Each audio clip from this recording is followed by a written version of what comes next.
Na Banovini nije važna samo obnova, već i očuvanje prirode. Znaju to i ronioci koji su danas održali ekopatrolu na rijeci Kupi, iz nje izvlačili smeće.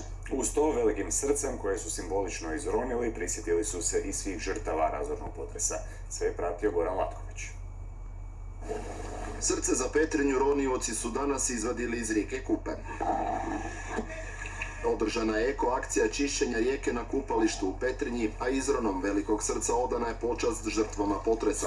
U rijeku je položen i vijenac. Ronioci su izvadili smeće kako bi uz obnovu i priroda bila čišća. To je jedno sa drugim povezano. Znači da koliko je god važno ovo sve skupa radi kvalitete ljudskog života i samih stanovnika Petrinje, toliko isto je bitno da se i ta riječna korita i naše rijeke održavaju čiste zajedno i sa našim Jadranom.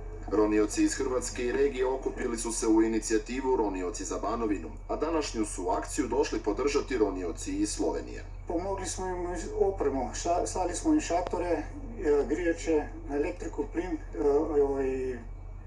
dizel i onda još agregate, tako da smo im pomogli sa opremom. Pomoć za potresom pogođeno područje prikupljala se i dovozila na Banovinu od prvog dana. Samog početka od kad smo ovdje distribuirali smo i prikupili više od 730 tona pomoći za nastradale u potresu, odjeće, obuće, građevinskog materijala, svega je tu bilo i evo više od 120 dana smo na terenu. Na današnjoj ekopatroli bio je i ravnatelj civilne zaštite Damir Trut. Za RTL kaže kako je pomoć stigla do svih na Banovini, pa tako su svi koji su trebali dobili kontejnere. Preko 2500 kontejnera dovezeno što iz donacija, međunarodnih donacija, što kupovinom iz robnih rezervi, što donacijom iz naših građana ili naših pravnih subjekata.